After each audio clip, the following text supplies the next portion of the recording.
दोस्तों आज बात होगी यूरोप में बसे एक बेहद ही सुंदर देश बेलारूस के बारे में, जिसकी गिनती यूरोप के सबसे साफ सुथरे देशों में की जाती है।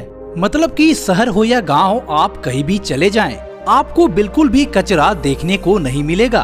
सबसे पहले तो आपको बता दे, बेलारूस यूरोप का एक लैंडलॉक कंट्री है, जिसकी जमीनी सीमा रूस, यूक्रेन, पोलैंड, लिथुआनिया और लातविया से मिलती है। दोस्तों बेलारूस यूरोप का एक ऐसा देश है जिसका तकरीबन 47% हिस्सा जंगलों से घिरा हुआ है। शायद आपको पता न हो, इन घने जंगलों के अलावा इस देश में 20,000 से ज्यादा नदियां और 10,000 से ज्यादा झीलें पाई जाती हैं, जिस कारण बेलारूस को यूरोप का फेफड़ा भी कहा जाता है। लगभग 2,07,600 वर्ग किलोमीटर में फैला बेलारूस दुनिया का 86वां और यूरोप का 13वां सबसे बड़ा देश है और यहाँ की जनसंख्या 95 लाख के आसपास है, जो आबादी के लिहाज से दुनिया का 96 और यूरोप का 17वां बड़ा देश है। डेंसिटी की बात की जाए तो पर स्क्वायर किलोमीटर में आपको 47 लोग नजर आएंगे। दोस्तों बेलारूस का मुख्य धर्म ईसाई धर्म है, यानी यहाँ की पूरी आबादी का लगभग 92% लोग ईसाई धर्म को मानते हैं।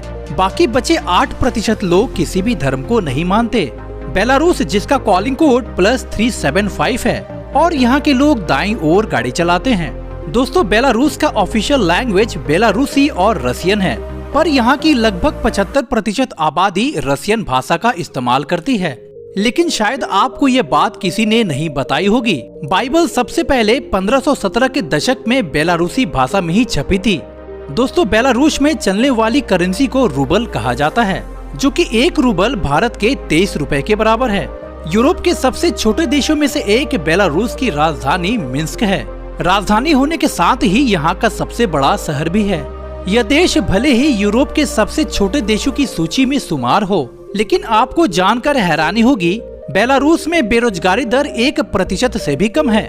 और इसका कारण यह है कि बेलारूस की लिटरेसी रेट 99.5% है, यानी कि इस देश के लोग बहुत पढ़े लिखे हैं। यह देश कृषि पर सबसे ज्यादा निर्भर है और आपको यहाँ के ज्यादातर लोग खेती करते नजर आएंगे।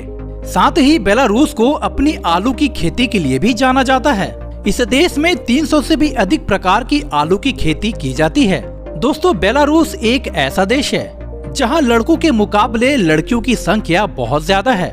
दोस्तों क्या आप अभी भी सिंगल हैं या फिर कोई अच्छी खासी लड़की की तलाश कर रहे हैं, तो आपको बता दूं बेलारूस में लड़कों की ज्यादा जरूरत है और इस देश की लड़कियों को प्रपोज करने में किसी प्रकार का कोई रोक टोक नहीं होता, क्योंकि इस देश की लड़कियों का मानना है कि लड़कों को अपने दिल की बात कहने में कोई बुराई नहीं है, बशर्ते लड़का कोई गलत शब्द का यूज ना करे तो। और दोस्तों इस देश की महिलाएं काफी ज्यादा अमीर और सुंदर मानी जाती हैं। इस देश की बहुत सी लड़कियों की शादी भारतीय लड़कों के साथ देखी गई है और यहाँ की लड़कियाँ भी भारतीय लड़कों को बहुत पसंद करती हैं। आपको ये जानकर हैरानी होगी, बेलारूस में रहने वाले हर नागरिक को 1.5 साल तक की आर्मी की ट्रेनिंग लेना अनिवार्य है, यानी बेलारूस का हर नागरिक एक सैनिक होता है, जो इस देश के लिए गर्व की बात है। दोस्तों क्या आप जानते हैं 1991 से पहले बेलारूस सोवियत संघ का हिस्सा हुआ करता था और उस वक्त बेलारूस एक राज्य हुआ करता था, जो कि सोवियत संघ का सबसे ज्यादा विकसित राज्यों में से एक था। इसके अलावा दोस्तों यह देश रसिया से आजाद होने से पहले 1752 में संयुक्त अरब अमीरात से भी स्वतंत्रता हासिल की थी, यानी कि यह देश 2 बार आजाद हुआ था। दोस्तों बेलारूस को यूरोप के सबसे सुरक्षित देशों में से एक माना जाता है, क्योंकि यहाँ किसी भी प्रकार की चोरी डकैती जैसी कोई घटना नहीं होती। यहाँ सड़कें पर्यटकों के लिए पूरी तरह सुरक्षित है। तो दोस्तों आज के लिए बस इतना ही। चलिए तो आपसे फिर मिलते हैं एक नए वीडियो में। जय हिंद, जय भारत।